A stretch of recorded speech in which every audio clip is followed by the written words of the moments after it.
Assalamualaikum warahmatullahi wabarakatuh. Perkenalkan, nama saya Revaldi Ramadan Nugraha. NIM saya yaitu 10304000059.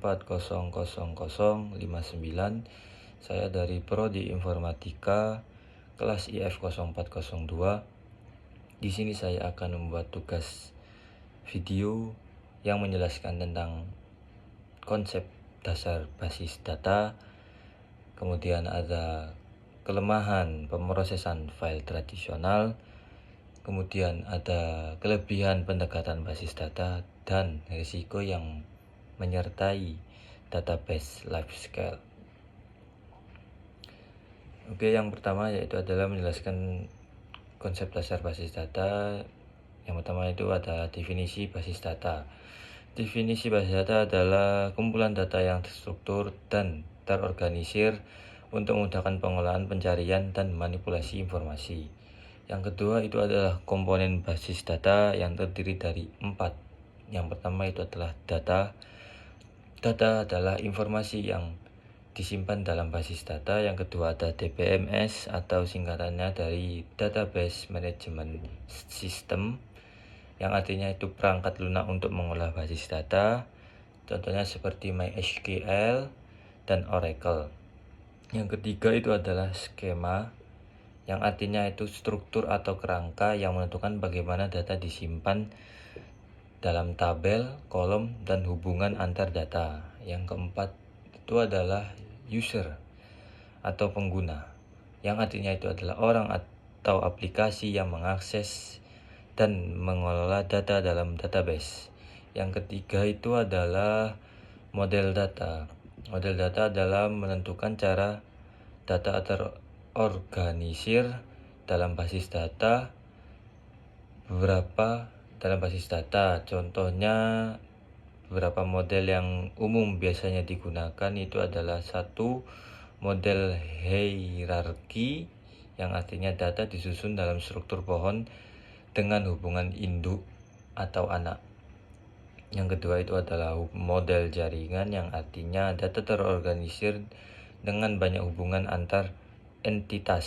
Yang ketiga itu adalah model relasional, yaitu menggunakan tabel dengan baris dan kolom untuk menyimpan data dan menghubungkannya dengan kunci. Yang keempat itu adalah model NoSQL, yang artinya basis data non relasional seperti dokumen MongoDB, key value, Redis, atau grafik Neo 4G.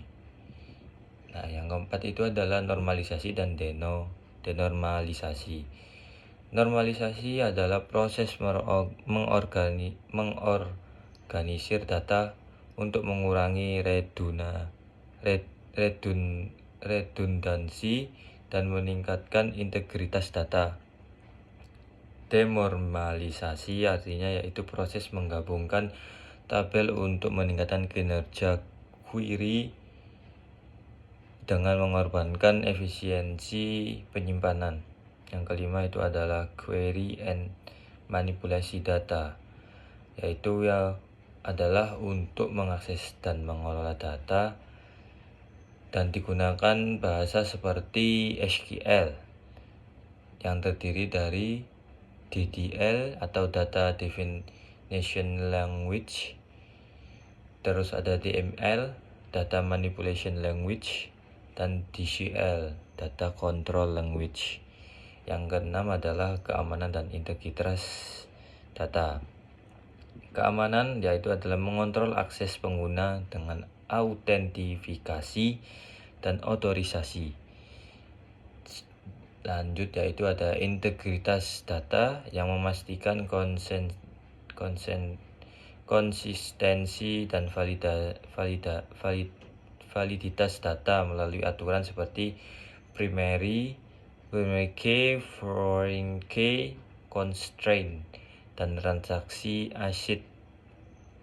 Yang ketujuh itu adalah arsitektur basis data, yang terdiri dari single tier, two tier, three tier.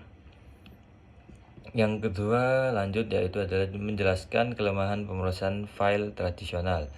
Pemrosesan file tradisional adalah metode penyimpanan dan pengolahan data menggunakan file-file yang terpisah tanpa sistem basis data. Contohnya seperti yang pertama yaitu redundansi dan inkonsistensi data.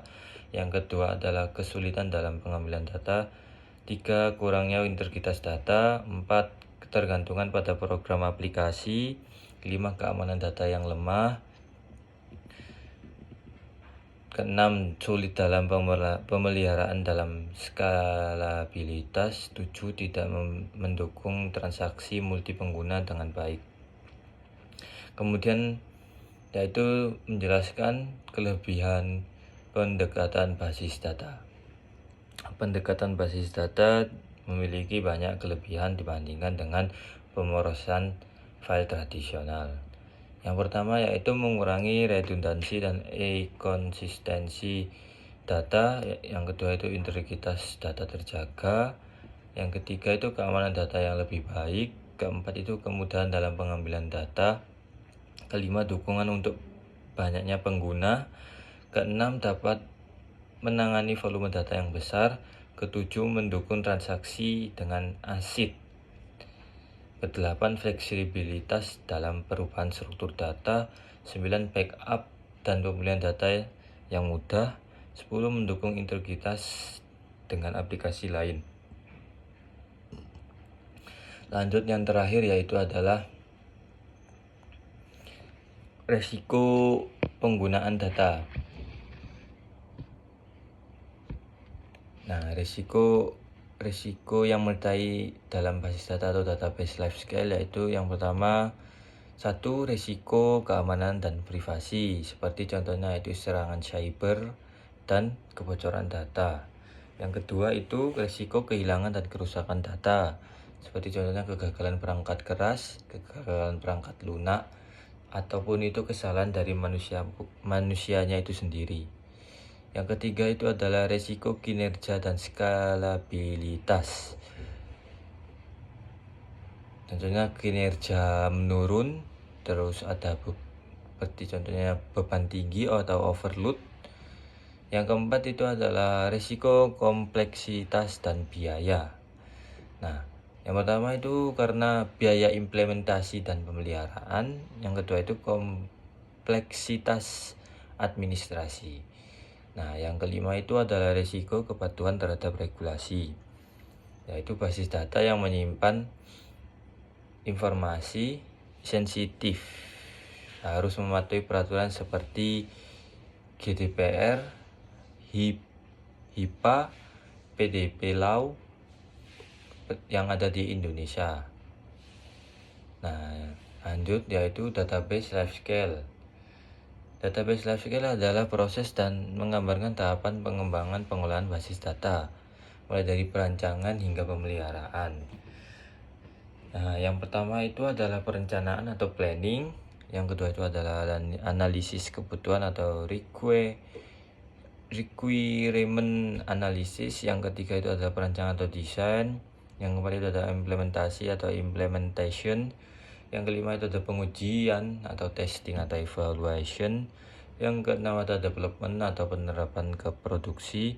Yang kelima ada pemeliharaan dan optimasi atau maintenance dan optimization. Nah, kesimpulannya yaitu adalah meskipun basis data menawarkan banyak keuntungan, ada beberapa risiko yang harus dikelola seperti keamanan, kehilangan data, dan kinerja. Oke, sekian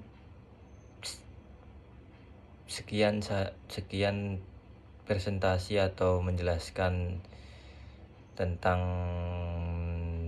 konsep dasar basis data. Saya ucapkan terima kasih. Assalamualaikum warahmatullahi wabarakatuh.